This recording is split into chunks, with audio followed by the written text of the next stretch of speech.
I recently crossed 1000 followers on GitHub. Although it's not at all a big number, but still being a developer, you can relate that it's something to be really proud of. So in this video, let's talk about GitHub and some simple things which you can do on your GitHub profile which can make a lot of difference. So this is your friend, the Lean Programmer, and in today's video, I am going to tell you 9 simple things, 9 simple tips which you can follow, which you can start following from this point itself, which can make a lot of difference in your GitHub profile and which can improve your GitHub profile a lot. So do watch this video till the end and do like, share and comment. Also, if you're new to my YouTube channel, do hit that subscribe button for weekly content. So without any further delay, let's get started.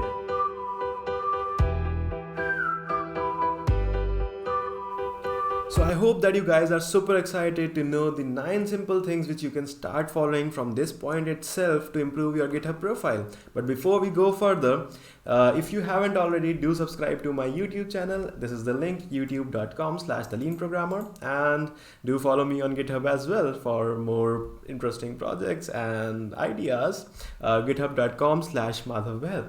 So let's get started without any delay. So first tip is add a proper description and project banner. Don't worry, I'm going to give examples, a lot of examples in this video as well.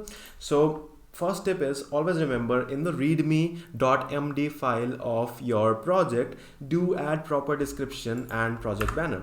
For example, daily code base. So these are some optional tips which you can follow, but these can actually increase the visibility of your project a lot. And so yes, proper description on what this repository is for and some proper banner or something which can actually make the readme.md look good, so that people are actually attracted towards open source projects which have proper documentation and all. So yes, this was the first tip, so let me share with you. But yes, having a banner is not at all compulsory. Nothing is compulsory in this world, but yeah, it actually looks good. So this is one more example. This is a guide which I wrote on shell scripting a couple of years ago. So this has proper readme.md file, which you can see it's a very good documentation. And one more example can be one of my daily.js GitHub repository. So again, I have added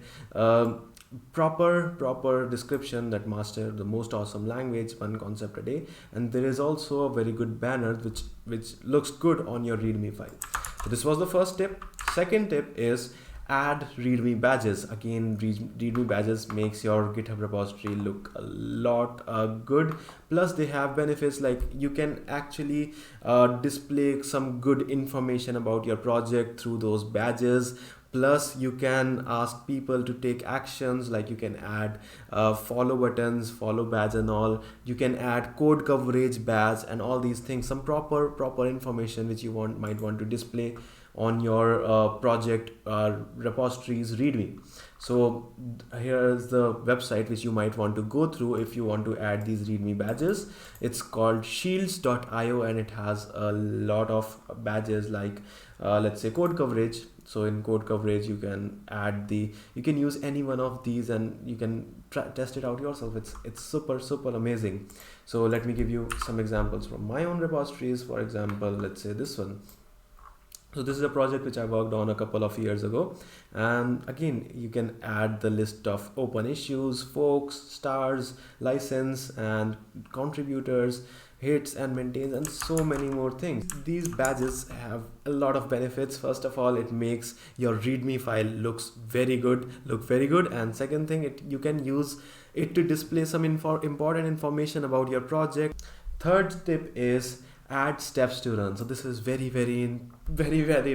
important tip which you should genuinely have in every project that you push to your GitHub account, because your GitHub account is public, because people might come through it searching for a specific project, and when they come to a specific project and don't find steps to run, दिल से बुरा लगता है यार, दिल से बुरा लगता है. It's very annoying. So in whatever project that you make sure that you are adding proper steps to run this project. Let me give you an example. So this is one of my projects, startup name generator. So very simple, I've added steps to run, like clone this repository, do this, install GitHub, expose CLI, and all these things. One more example, this simple Flutter application which I made a couple of months ago.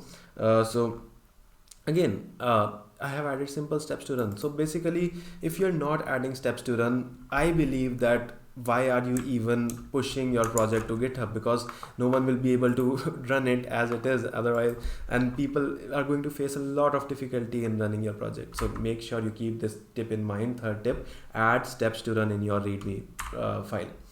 Fourth tip for today is add project screenshots. That makes README look very beautiful, trust me guys. So let's say this one. So I made a React portfolio. So this was one of my online webinars which I took for CodeChef chapter. So it's very simple, right? Adding some screenshots will make your README file look very good. Let me share some more examples with you. So this was the digital clock start screen which I made a few months ago. So again, having these screenshots in your README file might actually attract the people who are actually seeing, just opening your project, and they might see, oh, it looks so beautiful, oh, it does this particular thing, oh, it has this functionality and all these things. So this can actually make your project much more attractive than a project which does not have all these screenshots and all. So yes, these were some examples from my side, and let's go to the fifth tip for today. Add contributors.md. So this is something genuinely which you should have as a token of appreciation to whoever contributes to your open source project. This is something which you should genuinely have, because people are spending their time in contributing your project. So I generally use all contributors CLI for displaying the list of contributors who actually contribute to my repository. So this makes a beautiful file which has the display image and the type of contribution that this person made and the link to the GitHub repository of this particular person. So yes, do add a contributors.md. And now, since we are talking about open source contributions, don't forget to add contributing.md as well. Let me give you one more example. So in the contributing.md, you can actually have some simple steps of contributing to this particular repository. So you might want to keep the contribution steps custom to your particular repository and your particular let's say some rules which you might want to follow, some style guides which you might want to follow. So in that particular scenario, you might want to add contributing.md so that anyone who is actually coming to your repository and looking to make some open source contributions and help you with your project, he or she is actually clear with the contribution on what you are expecting from the let's say the project and from the open source contribution. So now, since we are talking about open source contribution, I would also recommend you guys to have a PR template. I haven't mentioned it in this particular repository since it's directly not visible unless and until you make a PR. But yes, having a PR template helps a lot. So do keep this in mind. I can say this as a bonus tip. So if you are into open source contributions or are making open source projects, always have a PR template or an issue template. I have added a PR template so that I can actually ask people to make sure that you have done the following things, created a folder and all these things. So yeah, now the fifth tip for today, or I think sixth, I have lost the count, so please forgive me.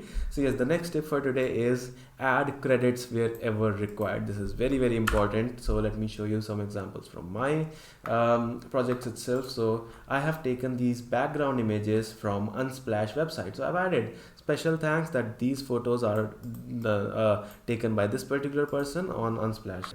The next tip is add tags. They are very interesting, and so let me show you another example. So in your GitHub repository, you can add these tags on your project, and they can actually help increase the visibility of your project. I might be able to search some JavaScript project, and some JavaScript projects might come up in the results which I actually have these tags of JavaScript and all, and then all these things you might understand what I'm saying. So yeah, don't forget to add these particular tags.